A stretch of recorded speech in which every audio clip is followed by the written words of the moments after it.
台南市教育局伫咧12月16號伫永華市政中心召開今年度的成果發表記者會。2022年雖然拄到疫情嚴重的影響，不過伫咧市長會提嘅支持下，教育局面對各種的挑戰，繼續伫各領域打好基礎，替未來努力來做準備。年到今年沒有懈怠，但是只有秉持市長所謂的超前部署，所以我們許多的作為基本上都是前瞻的。包括物資，包括午餐隔板，包括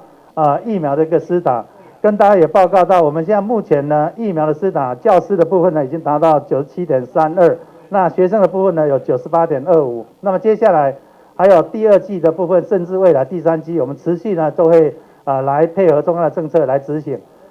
活動中用新智風格，並由教育局長鄭新輝為指揮官。並透過線頂連線的方式表達出市府對於教育每一項領域都非常的重視，並在現場嘛有國小的弦樂隊為大家帶來精彩的音樂表演。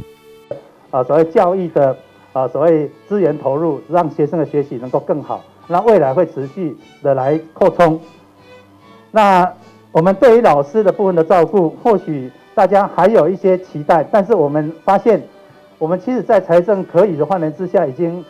逐步的在增加，包括老師跟行政未休假的獎金，那考核獎金我們已經提前到2個月，那校長的公關費我們也做提升。最重要是老師的身心靈的照顧，包括我們老師的心理諮商，包括老師的健康檢查，以及呢流感疫苗施打，在明年我們會全部在40歲以上呢先行到位。最後教育局長透過用簡報的方式來向大家展示今年度的成果。雖然今年疫情影響比去年更加嚴重，但是台南市對幼兒到中輩的老齡教育，甚至是老師的福利，都安排了非常的完善。同時，嘛表示在新的一年，嘛繼續堅持市長對教育的重視，